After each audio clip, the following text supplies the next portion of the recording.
Y'all take a look right there. You're actually gonna see my pond is full of water. So my pond actually filled up with water yesterday. I actually got enough rain finally. That pond's been empty for probably 3 months, and so I finally got some rain, and you can see that the field is wet, and my grass is going to be growing in. Next time that it rains, you know, when I get a chance to do so, I'm gonna put more fertilizer on the field. And so starting here in about maybe 8 days, 7 days, 7 8 days, I'll be taking animals to the sale barn, and I'm gonna go back to my original business plan until I get a new piece of property squared away. So this morning I was just thinking about you know, because I'm in this whole situation right now where I am looking to do my next deal, right? I'm ready to go. My finances are squared away. I've taken a look at everything. I'm ready to go. I really want to push my business forward. I want to take my money and I want to invest that into my business so that I can grow my business. And I was thinking about what's going on this morning, and I actually had like an epiphany. I had like a big aha moment. And I was taking a look at everything, and I realized that land, if I buy land for $10,000 an acre and I run 2 cattle per acre, then the land is free. I don't have to worry about the cost of the land anymore. And also I will produce enough money for it to actually be worth my time as well. I will actually be able to make a significant amount of money, enough money to where I can actually pay myself and actually go and do this thing. And so I was taking a look at everything, and that was my big epiphany. I was like, dang, you know, like if I really think about it, if I run 2 animals per acre and I pay $10,000 an acre per acre for it doesn't matter what the size of the field is, at $10,000 an acre. If I pay $10,000 an acre, or even less, if I pay less, that's better. But at $10,000, let's just use $10,000 as a benchmark number to get an idea of my real estate deals, to get an idea of the cash flow that I generate on this business, and et cetera, et cetera. How much money do I need to make to actually pay myself and pay for everything, et cetera, et cetera. Let's think about all this. When I think about it in terms of like, if I was going to create a benchmark number, if I was going to create a benchmark idea for what I want my real estate deal to look like, and what kind of business I would need to operate on that farm, on that field, to make enough money to actually have it worth my time, buying a field for $10,000 an acre and then running 2 cattle per acre. Like right now I run about 3.5 to 4 cattle per acre. So for every acre of land, I have about 3.5, 4 cattle per acre. You know, I don't run big old cows, right? I don't run big mama cows. I don't run big bulls. The average weight of my herd right now is probably about maybe somewhere around 500, right? I mean, I don't have big old cattle. And so I run 3 to 4 animals per acre. All of my animals are conditioning properly. My field is not, you know, a patch of dirt, right? I mean, I still have grass on my field. My field still has grass on it. I'm not standing on a patch of dirt. I mean, my animals, they all look good, right? I mean, all of my animals are at a body conditioning score of 6 or so, or higher. I mean, they're all at about a 5 or a 6 right now. They're all at a body conditioning score of 5 or 6. My animals are not emaciated. They're you know, et cetera, et cetera. They're not having acidosis. They're not pooping out, you know, balls, right? I mean, I talk about the clumping up of the manure, right? They're not having digestive issues. My animals look good. I have 4 to 5 animals per acre, and there was legitimately 0 problems. But in terms of a business like this, you know, I've spoken about this. In terms of a business like this, the only time a business like this really works is when the commodity markets are in favor of the feeder cattle market, right? And so, you know, I really don't want to, you know, and I've talked about this a lot in my business plan. The reason I'm buying more land, and if I run 2 animals per acre, et cetera, the reason I would do that is because I don't want to put myself in a situation where I am reliant on the commodity markets to make money. I don't want to sit there and go, I hope the feeder cattle price goes higher. I hope the price of corn goes lower. I don't want to be in that situation because, you know, there is, You know, the chance of the feeder cattle market going up is what, 33%, right? I've always talked about this. There are three ways that the price can move. The price can go up, the price can go sideways, and the price can go down. And if you take a look at this whole situation, if I'm in a business like this, if all I am doing is feeding cattle, then it's not worth, you know, you're effectively, I would put myself in a situation where I have about a 33% chance of succeeding all the time. And why would I run a business if there's a 33% chance of me succeeding, right? If I raise these types of animals and I buy them at this price and I raise them to this weight and this body conditioning, and then I grow this much grass, and I'm able to put this much weight on the animal per month, and if I put this much weight on the animal per month, the animal would be at a body conditioning score of this, etc., etc., right? If I put 3 pounds a month on an animal and the animal starts off at a body conditioning score of 4, then within 4 or 5 months, the animal should be at a body conditioning score of 6. And if they put on that much weight, whatever, you know, I can buy myself a shipping container full of corn, and I can feed them corn and give them the grass and feed them a little bit of corn. And if I do that, then I actually make a positive return on the corn that I feed them, etc., etc., right? When I run a business like that, the chance of me failing is legitimately, I mean, in reality, it's 0%. All right, if I was gonna fail on a business like that, it would be like I started doing drugs. I decided that I didn't want to be a farmer anymore, and I just started sitting on my hands and doing nothing. Right? I mean, I would have to start drinking every weekend. The chances of my business plan failing are borderline 0%. Borderline zero. I'm actually probably more likely to get hit by lightning twice than to fail in business. All right, you know, if I bring in the animals at this, you know, at this price, I use this equation for the cost of the animal.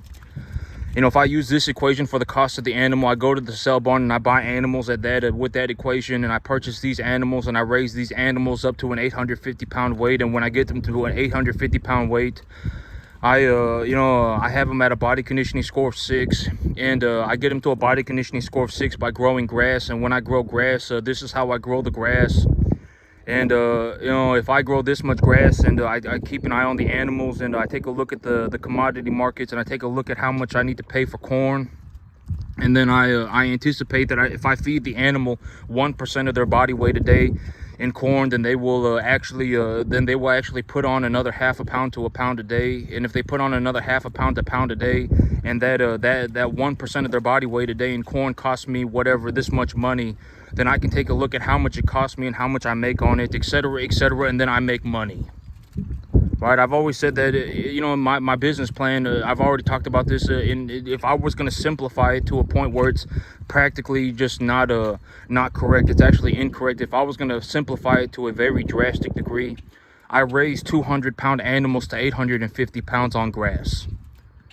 Is it that easy? No, it's not that easy. There are a lot of details, and there are a lot of things. There are a lot of goals that need to be reached. There are a lot of objectives that need to be hit. There are a lot of things that need to be done. But if I was going to simplify my business to a very, very, very, like, I was just going to tell you what my business was in one sentence, that would be the sentence. I raise animals from 200 pounds to 850 pounds. I do that by feeding them grass. That's it. I mean, you know, I take a look at the commodity markets, and usually I want to feed my animals about 1% of their body weight a day. And there's a lot of details in there that need there. You know, when I bring the animals in, I put them on this medication, I give them these vaccinations, etc., right? There are a lot of procedures, there are a lot of goals, there are a lot of things that need to be done for this to happen. But that's effectively my business. All right, and so, but when I take a look at everything, when I take a look at it in terms of a broader idea, if I pay $10,000 per acre and I run 2 animals per acre, and the average weight of the animal is going to be about 525, right? If I bring them in at 200 and I take them up to 850, that's 650 pounds. So 200 plus 3 1/4 is 525. So the average weight of my animal would be 525 pounds. I can easily run 2 animals per acre. That's no problem. 525 pounds, 2 animals per acre. That's no problem. I bring in some corn, and then I feed them some corn. I give them the grass and I feed them some corn. And if I do that, then I would make about okay. So even right now, when I have to feed these animals, I'll tell you about my business right now. If I have to feed these animals grass, or excuse me, not grass, if I have to feed these animals a total mixed ration, if I have to give them hay and I have to give them corn and I have to give them whatever, right? I legitimately have to rely on the commodity markets to make my money.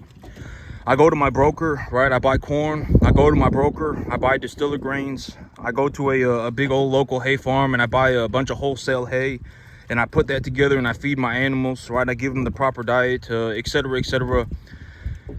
If I was gonna do that, that would cost me about it would cost me about $50 a month, maybe per animal. All right, and these animals, maybe they put on, it would cost me about $45 a month per animal. It costs about 3 times as much, even when the commodity markets are good. It costs me 3 times as much than if I was going to grow grass. If I grow grass, the long-term average for me growing grass on these animals is about $15 a month. If the price of urea is $550 a ton, it costs me about $15 a month per animal to grow enough grass to feed the animals to a point where they actually stay healthy, put on weight, etc., etc. It costs about $15 a month per animal. If I'm gonna feed these animals a commodity feed stuff, like I'm gonna go to my broker, I'm gonna buy corn, I'm gonna buy distiller grains, I'm gonna go to a local hay farm and buy a whole bunch of wholesale hay, and I'm gonna feed these animals, it's gonna cost me about 3 times as much. It'll cost me about $45 a month per animal when they're at about 525 pounds on the average.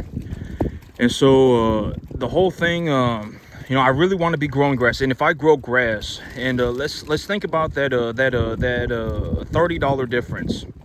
That $30 difference over a 10-month window would be $300 of extra profit per animal. So let's just say, I buy some corn, whatever, etc., etc. I put them on grass and I feed them corn. So let's say I make $250 of extra income per animal. And right now, if I was going to raise these, and I've already said that, and I've talked about this, but right now I probably make about $500 to $600 an animal. That's about how much my net profits are. I make about $500 to $600 per animal. So if I add an extra $250 onto that, now I make about $750 to $850 of net profit per animal. So I've increased my profit margin by like 30 to 50%. So, and if you scale that out to, hundreds of animals, that is a significant amount of money. All right, and this is also why I say it's such a good, well, in my area particularly, like if you live in the Corn Belt, it's going to be different, right? I mean, if you have access to, in my situation, this is what my business plan works for my situation. I'm in Central Texas. All right, our corn is expensive. We don't really have a whole lot of large lease land. We don't have a whole lot of large cheap lease land, but we do have a very large amount of cattle in the area. There is a massive cattle market in the area. Massive. I mean, we're talking about people selling like upwards of 15 to 20,000 animals a week, every single week, within like a 1.5 hour circle. Like if I were to drive in a 1.5 hour circle and go to every sale barn in a 1.5 hour circle, there would be 15 to 20,000 cattle sold every single week. So we have a massive cattle market. We have our land. Our land is pretty cheap, but that also comes at the stipulation that we don't have any groundwater. Our summers are blazing hot. And there are some things that there are certain negatives too, right? I mean, there are good things about the area, and then there are also things in the area that make the area a bit difficult. But this works for me in my situation. And I talk about this in terms of a broader idea, but it's very important. There is no such thing as a universally good idea. It's not, I mean, I'm not going to say, whatever. I'm not going to say no. I mean, like a universally good idea. I mean, you should, well, whatever, right? I mean, but the idea of a good idea is that a good idea for me is going to be different than a good idea for somebody else. Like for me, it is a good idea to go and buy myself a farm for $10,000 an acre Even if I have to leverage for 100% of the thing, it is still a good idea. Why? Because if I do that, I can still make a substantial positive return. It doesn't matter. The land is effectively free. Is that a good idea for everybody else? No, it's not a good idea for everybody else. You'll bankrupt yourself. You'll immediately bankrupt yourself. But for me, it is a good idea. When I take a look at the numbers and I take a look at what I do and I take a look at, you know, all these different things that I got going on, it's a very good idea for me. I should go and buy more land, right? And if I pay $10,000 an acre and I run my business and I run 2 animals per acre, the land is free and I produce enough money for me to actually pay myself and actually live, make a living. So, but if you think, okay, let's think about the numbers. Okay, let's just think about the numbers. As of right now, my net profit per animal is about $500-600 per animal. Okay, if I take these animals up to 850, I'll make about $500-600 per animal. It'll take me about 10 months, 9 months. But if I raise these, but like right now, I'm raising these animals to 650. If I have a 200-pound animal and I raise them to 650, I'll make about $300 to $400 per animal. I'll make probably about let's just say 350. I'll make about 350 per animal. Okay. If I do everything, like right now things are going more or less, according to plan. If I raise these animals from 250 to 650, I'll make about $350 per animal, but it'll only take me about 5 months to do that. And so, so let's just take a look at the bigger, broader idea. Let's just take a look at the bigger, broader idea. If I raise these animals, let's say I raise 2 animals per acre and I buy myself a 100-acre field. I buy myself a 100-acre field, and the average weight of my, I just stick to the business plan. That means that the average weight of my animals can be 525 pounds. So I stick to the plan. I go and I raise 2 animals per acre, and I feed them some corn, whatever. And let's just say I make an additional. Let's just say right now I make $500 an animal, and let's say when I do that I make $700 an animal. And so let's say I go to the bank right now and they give me a loan. The bank says, "Oh, we'll give you a loan for $1 million. We'll give you a loan for $1 million at 7% interest. We'll give you a loan for $1 million at 7% interest." And we can do that, and it would cost you whatever. I don't know, what would that be, like $6,500 a month? Let's say $6,500 a month. And so let's just run the numbers. I actually did not run the numbers, so you'll get to hear them firsthand. So let's say it cost me $6,500 a month, and let's say on a piece of land I run so I buy myself a 100-acre field for $1 million. And that 100-acre field, I run 200 cattle, and those 200 cattle, they produce what was I saying? $200 extra. So if I lowballed myself, if I completely lowballed myself, it would be $700 an animal. And also, I would be thinking about a 1-year term and not a 10. Realistically, for me to take an animal from 200 to 850 pounds, if I was going to take an animal from 200 to 850 pounds, it's not going to take me a year. All right, it's not going to take me a year, but let's just take a low ball estimate. So let's just say $700 per animal. And if I make $700 per animal and I have 200 animals, that's 140 grand. So I would pay the bank back whatever, right? I would pay the bank back what's 6,500 times 12? That's like like $80,000 or so, I don't know. 65 times 12. What's 6,000 times 12? That's 72 and a half. I don't know. That'd be like 80 grand, right? So if I paid the bank back 80 grand, I would still have 60 grand left over. So I would still have 60 grand left over. I could actually pay the bank back their money, and I would still have 60 grand left over. In this field right here, even if I ran it at 2 animals per acre, I would still probably make an extra $3,000 a month or something off of this. I mean, it doesn't matter, right? And so, but that's just a good example of the land would be free. The land would be free. And so the land would pay for itself, and I would actually produce myself a wage as well. And and if I did this, the thing is I would be producing myself $60,000 a year, but I would also have 200 animals worth of equity. right? So it's like I have $60,000 a year of cash that I can use, and if I need to, I can access the 200 animals worth of equity by liquidating the animals if I really need the money. So, you know, and it's like, you know, and at that point it's like, oh, you know, we're talking about a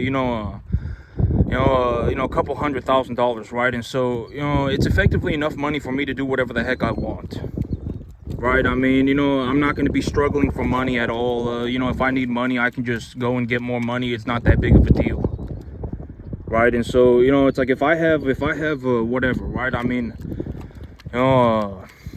but I mean, that's a good one. I forgot to add this field too. I could just leave 2 dozen cattle on this field too, and you know, that would make me an extra whatever, $14,000 a year or whatever it would be too. So, you know, I'd be making like $75,000 a year, and I would have a couple $100,000 just you know, sitting around, right? If I needed the money, I can go and just get the money. So I mean, effectively, that's enough money for me to live comfortably. I can do whatever the heck I want, you know, etc., etc. All right, and so, you know, and that would be if I leveraged for the entire deal.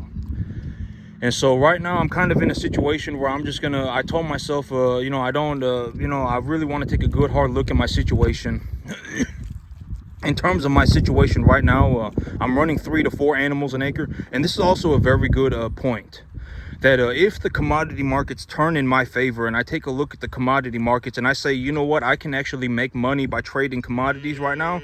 If I actually can make money in the commodity markets right now, I don't have to run my field at 2 animals per acre. I can do something like right now where I'm running 3 to 4 animals per acre, and I can still make a drastic amount of money. So that's also a very good point. You know, it's like if I completely lowballed myself,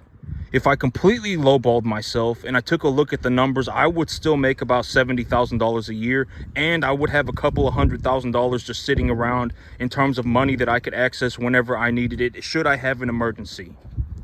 So that's another way to look at it. If I completely lowballed myself,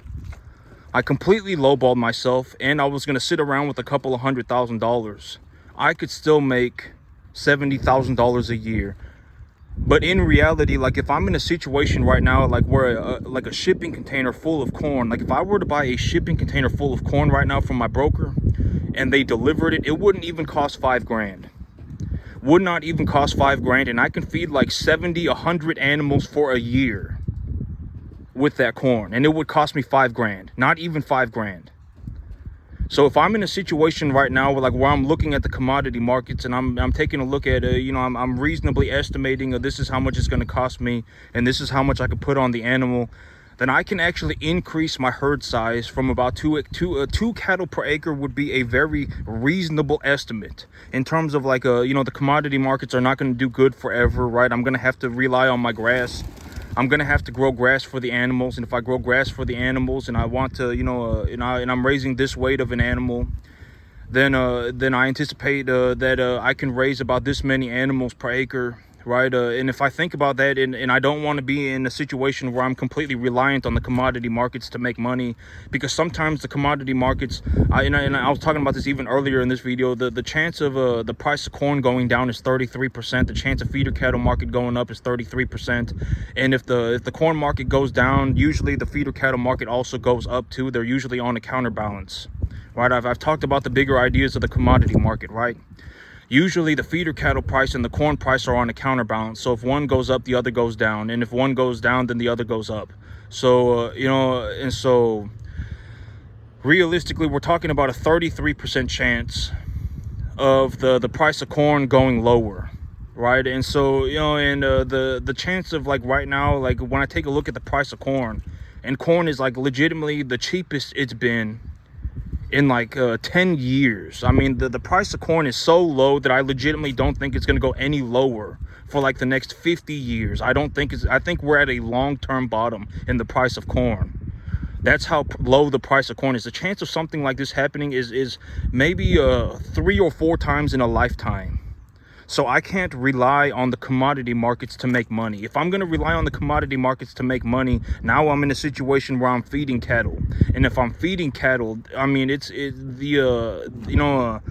it's not enough money to make it relevant. I mean, we're talking about a 33% success rate. 33% of the time you'll make a large amount of money, 33% of the time you'll barely make enough to survive, and then 33% of the time you'll be losing money. So if you think about it in terms of a broader idea, the entire time you'll just barely be making enough money to survive. And it's like, why would you want to do that to yourself? You're going to be running like 1,000 cattle a year to make like 80 grand. Why would you want to do that? Right? I mean, you might as well just go and do something else. You can legitimately just go and do something else and you will make just as much money, you know, etc., etc. But I mean, this is for my area. If you're in like the Corn Belt and you can have you have large, 1,000-acre fields that are, that are irrigated, and the whatever, right, the rental costs are very low. You're talking about like $15 an acre, and you have access to like straight number one type cattle, right? You go to the local sale barn and they're just running long strings of straight number one type cattle, and you can buy these animals and you can rent the land, and then you can just you pay very, very, very little for the monthly rent, and you just run a cow calf operation, and then you feed your own calves. Then sure, you can make a larger amount of money. But I'm talking about my own area in Central Texas. These are the circumstances that I'm in. I can actually buy land for $10,000 an acre, good land. I can actually buy it. I don't have to rent it. I can actually buy it. A lot of these Corn Belt areas, land is going to sell for like $25,000, $35,000 an acre. But in my area, land sells for as little as $5,000 an acre. I can go and buy a field right now for $6,000 an acre, no problem. I can buy a 100-acre field for 600 grand, no problem. Right? I can actually buy land. Land is cheap. There is a very large cattle market, but we don't have any groundwater. And our commodities, our corn is expensive, right? This is the situation that I'm in, and this is the idea that I've come up with. And I was actually taking a look at everything that I was doing, because I'm looking at doing another real estate deal. And in terms of real estate, if I pay $10,000 an acre and I run 2 animals per acre, then the land is free, and I actually produce enough money for me to live comfortably, right? I'll have a couple of $100,000 just sitting around, and I will also produce myself $70,000 a year of cash. So it's enough money for me to live comfortably. I don't have to worry about finances. I don't even have to worry about the cost of the land or anything at that point. And in reality, 2 animals per acre would be like I'm just feeding them straight grass, and I'm feeding them a little bit of corn every day. And if I do that, then but if the commodity markets turn out real good, like if the hay market is very low, but that's actually one very, very good point, is that the hay market, we got a lot of hay in the area too. And so when the hay market tanks, there's a lot of inventory on the market, and I can always stockpile hay, etc., etc. So realistically, I can, if I'm not going to rely on the commodity markets at all, like if I was legitimately going to remove the commodity markets part of the equation, if I was going to remove commodity markets out of the equation, and I was just going to think about the cattle business and what do I want, how do I, stabilize my cattle business and make a long-term profit, then I don't want to be in a situation where I want to be in the commodity markets all the time. I'm, sitting there just, twiddling my thumbs, hoping that the price of corn goes lower. I don't want to be in a situation where I'm sitting there, hoping and just twiddling my thumbs, hoping that the price of feeder cattle goes higher, right? I don't want to be in that situation. And so, how do I negate that risk? I grow my own grass. And if I grow my own grass, how many animals do I believe that I can have per acre if their average weight is 525? Minimum 2, year-round, every single year. 9 out of 10 years, I will be able to run 2 animals per acre if they're 525 pounds, etc., no problem. And so, if the commodity markets turn in my favor, I can actually increase the number of animals that I'm running per acre, and I can actually make a positive return on the feed as well. So, I'm taking a look at doing my next deal. I'm ready to go. I'm ready to do my next deal. I'm going to get my balance sheet looking real nice. I'm going to get my credit looking real good. And then I'm going to scrape money off of my business for a couple of months. And while I do that, I'm going to be looking for my next deal. And I'm ready to go. So I'm going to do my next deal. And but maybe in about 8 days, I'll be taking animals to the sale barn again. And so, but that's it for me today, YouTube. Y'all have a good one.